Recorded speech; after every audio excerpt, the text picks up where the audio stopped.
Assalamualaikum warahmatullahi wabarakatuh. Salam petarung. PT PN4 merupakan salah satu anak perusahaan PT PN Holding yang mengelola komoditi kelapa sawit dan teh, yang memiliki visi dan misi untuk mencapai sasaran dan tujuan perusahaan. Untuk mewujudkan visi dan misi perusahaan tersebut, sebagai leader, sebagai pemimpin, kita harus memiliki 10 kompetensi. Leading change. Agar tujuan perubahan berhasil, maka kita harus memulainya dengan niat atau kemauan keras untuk berubah.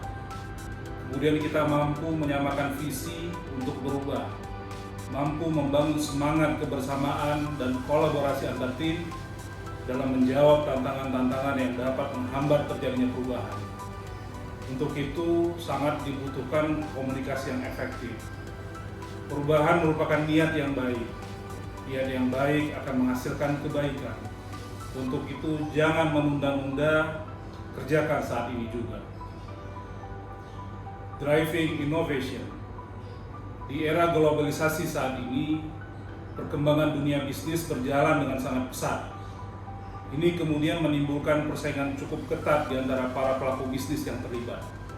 Dan untuk bisa bertahan dalam kondisi tersebut, dibutuhkan inovasi dan kreativitas.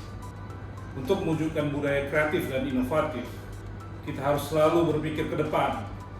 Kita harus terbuka terhadap hal-hal yang baru dan memberikan kesempatan untuk mencoba ide-ide baru, dan terakhir, memiliki keberanian menghadapi risiko. Developing organizational capabilities.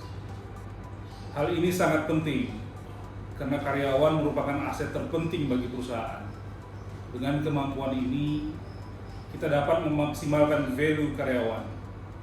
Value karyawan tinggi dan cenderung konsisten akan memberikan kontribusi yang baik bagi sasaran dan kinerja perusahaan.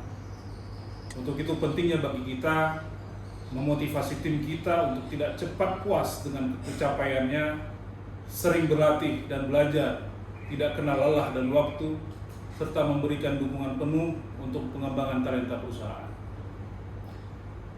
Digital leadership. Di era industri 4.0, setiap organisasi bisnis dituntut untuk memiliki kepemimpinan yang melek teknologi agar mampu beradaptasi dengan perubahan. Perusahaan membutuhkan digital leadership yang berorientasi pada inovasi dan kreativitas untuk tetap memiliki daya saing. Digital leadership bukanlah seorang yang dituntut harus ahli dalam merakit komputer, mengoperasikan komputer, hingga membuat program atau menjadi seorang programmer. Namun, digital leadership adalah seseorang yang memiliki kemampuan dalam memimpin suatu perusahaan dengan memanfaatkan teknologi informasi dan komunikasi di era digital untuk mencapai target perusahaan masa kini dan masa yang akan datang. Strategic orientation. Sebagai leader harus berorientasi dan berpikir strategik yang dapat membantu perusahaan untuk menghadapi perubahan-perubahan di era VUCA yang penuh ketidakpastian seperti yang kita alami saat ini. Waktu tidak bisa diprediksi dan situasi tidak bisa kita perkirakan. Dengan berorientasi strategi, kita mampu membantu perusahaan untuk tumbuh dan berkembang, serta menjawab tantangan perubahan ke depan. Driving execution.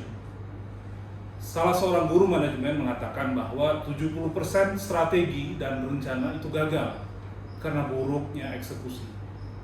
Permasalahan dalam eksekusi dapat dilihat dari situasi orang-orang yang tidak yakin akan sasaran perusahaannya, tidak berkomitmen untuk sasaran tersebut, tidak tahu cara menerjemahkan sasaran menjadi tindakan yang nyata, tidak tahu harus melakukan apa, dan tidak dapat dimintai pertanggungjawaban atas hasil dan eksekusi tersebut. Fokus, disiplin, dan komitmen penuh menjadi hal yang mutlak harus dimiliki, sehingga eksekusi mampu menuju sasaran yang akan dicapai perusahaan. Business savvy. Setiap pemimpin harus memiliki pemahaman yang jelas tentang kompetitor perusahaannya. Faham bagaimana produk atau layanan mereka dibandingkan dengan perusahaan kita. Kita harus mengetahui dan pasti siapa pelanggan kita dan mengapa mereka membeli produk dari perusahaan kita. Kita juga perlu memantau perubahan industri dan dampaknya terhadap perusahaan. Kita harus mengetahui sumber dan lokasi yang memberikan keunggulan komparatif, kondisi spesifik suatu negara, stabilitas ekonomi, serta politik suatu negara. Kita harus memahami dimensi internasional dari operasi, marketing, finansial, SDM, serta strateginya. Customer focus. Salah satu hasil penelitian menemukan bahwa perusahaan yang berpusat pada pelanggan 60% lebih menguntungkan dibandingkan dengan perusahaan yang tidak berfokus pada pelanggan. Untuk itu kita harus lebih menyadari kebutuhan yang paling diperlukan oleh pelanggan, sehingga bisa diketahui bagian mana yang perlu difokuskan agar bisnis lebih berkembang. Tujuan utamanya adalah memberikan pelayanan yang maksimal kepada pelanggan. Building strategic partnership. Dewasa ini semua perusahaan posisinya sedang memiliki persaingan yang hebat di pasar. Untuk menghadapi persaingan usaha tersebut dan untuk survive dalam bisnis, maka perusahaan memerlukan suatu strategi. Salah satunya itu membangun strategi kemitraan. Dari strategi ini perusahaan akan memperoleh manfaat, yaitu terjadinya sinergi. Sehingga kita dan mitra-mitra kita akan mendapatkan keuntungan yang lebih.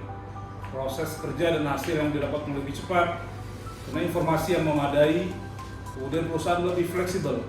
Adanya pembagian risiko, mengurangi kebutuhan akan kapital, kemampuan usaha akan meningkat, karena dengan adanya informasi yang sama untuk memperoleh manfaat. Dan terakhir, perusahaan memperoleh keunggulan tambahan, yaitu tercapainya efisiensi dan efektivitas. Managing diversity. PTPN termasuk BUMN sebagai salah satu pilar perekonomian Indonesia. Isu pengelolaan keragaman merupakan hal yang harus terus diupayakan dan diimplementasikan secara konsisten dan penuh komitmen.